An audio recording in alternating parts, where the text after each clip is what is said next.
নির্ণয় করার মাস হচ্ছে রমজানুল মুবারক। যাদের কষ্ট হয় রমজানুল মুবারকে, তারা অবশ্যই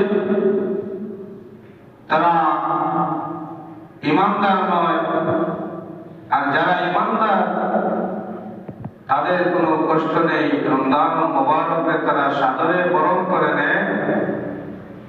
এই রমজানুল মুবারক আল্লাহ রাব্বুল আলামিন পরীক্ষার জন্য দিয়েছেন, কারণ আল্লাহর খাঁটি বান্দা এবং কারা বেঈমান এই দুইয়ের মধ্যে পরিচয় নির্ণয় করা যায়। আল্লাহ রাব্বুল আলামিন বলেন, আহাসিবান নাসু আন ইউতরাকু আন ইয়াকুলু আমান্না ওয়া হুম লা ইফতানুন।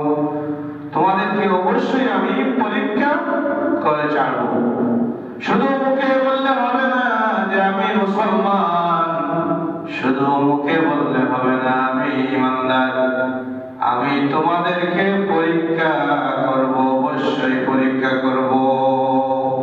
এই পরীক্ষা রোজা দিয়ে আল্লাহ রাব্বুল আলামিন আমাদেরকে পরীক্ষা করছে। যে রমজানুল মুবারক আমরা সাদরে গ্রহণ করি না, এই রমজানুল মুবারক আমাদের জন্য কষ্ট হয়।